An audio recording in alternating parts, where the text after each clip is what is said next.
All right, what is up, guys? We're going to be going over the trade that I took today. Um, it wasn't a loss, it wasn't a W, it was a break even. Yeah, back to back break evens. Pretty unfortunate, but we're sticking to the system and we're being patient. And that's what it's all about. This is short term, back to back. Who cares? We're thinking long term here. We're thinking long term. So let's go over the trade. This is a bit of a later trade because I couldn't really find any entries in New York AM. Like nothing just stood out to me. Unfortunately, I'm definitely gonna go back into this into today and just try to see if I could genuinely find an entry without like coping and just only being logical about it. So yeah, this trade was at 11:55. I told myself after New York AM, like I told myself I'm open to be taking this kind of trade late because I had such conviction in the draw higher. All time highs. ES is about to hit all time highs. I just had a really strong conviction in it. Everyone did, to be honest. I mean, you'd be dumb to short today, right?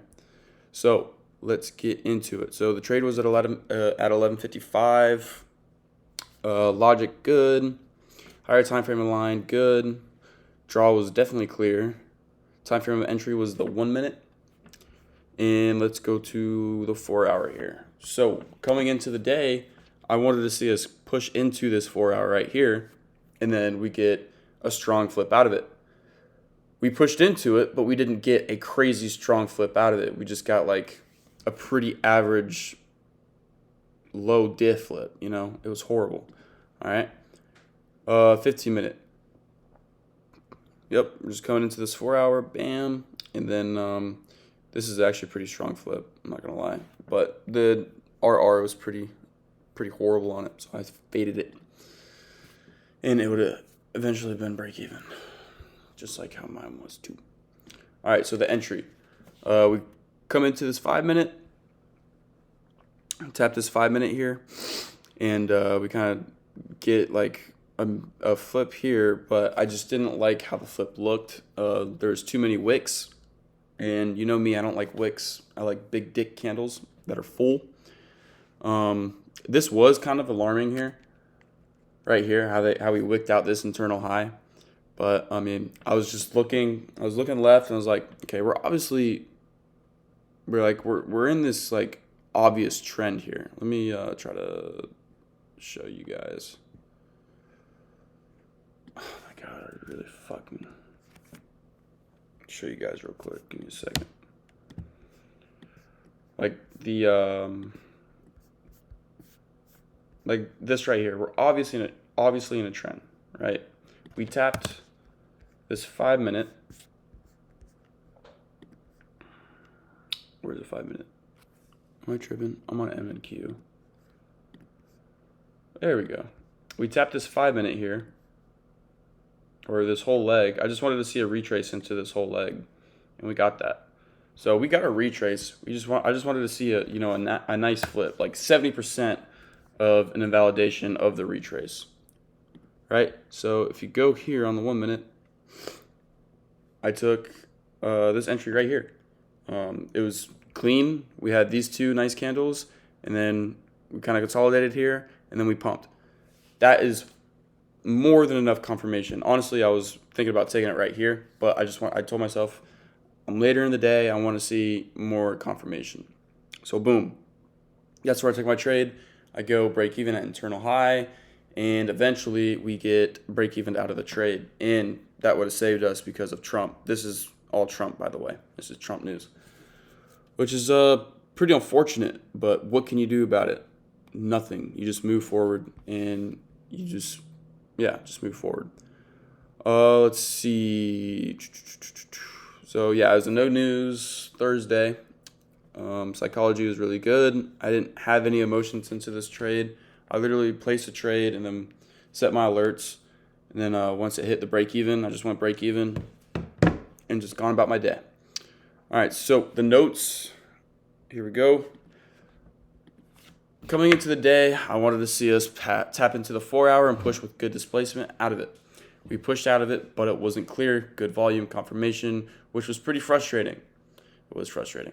After New York AM, I told myself that I'm willing to look to take anything good after the session because lately that's when the draws get hit. So I'm going to simply adapt to the market conditions.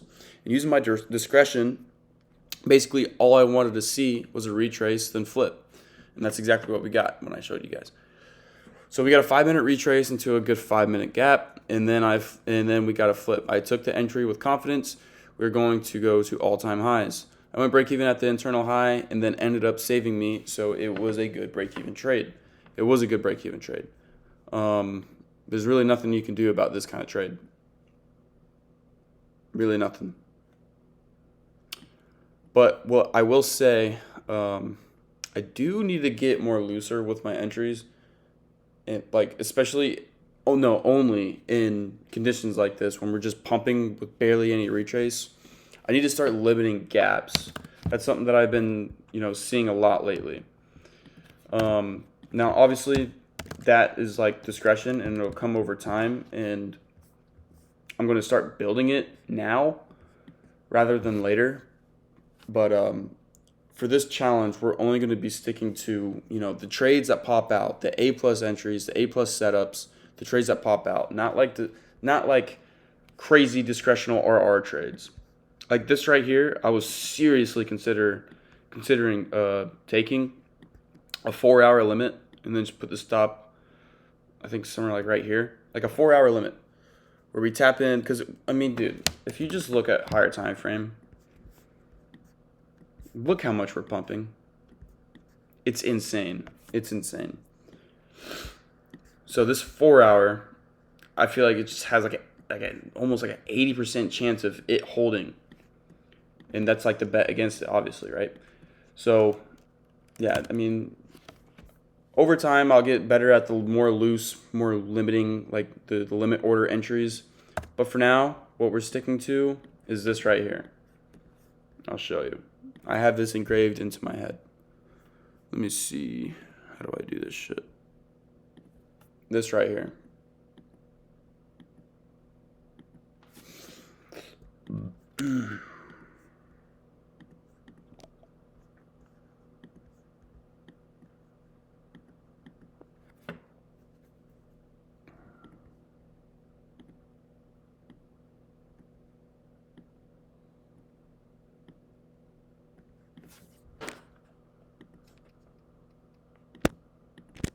Boom.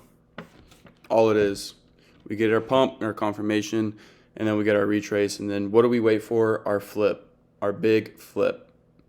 And then we go break even at the internal high to the draw on liquidity. This is called continuation trading. And I love it. It just makes so much sense. Rather than trying to catch a reversal that gives you a 40% win rate, which is not bad. I see people do it all the time. I used to do it.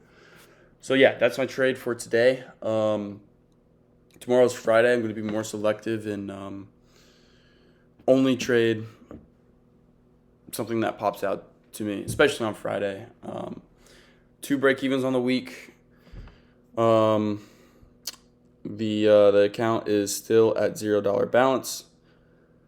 And so yeah, I think we did overall pretty good this week, psychology-wise, mental-wise, and execution-wise.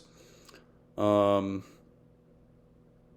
yeah, that's pretty much it. I'll see you guys on the next trade I take, and hopefully it's a fucking banger. I'm tired of these break-evens. All right, see you guys.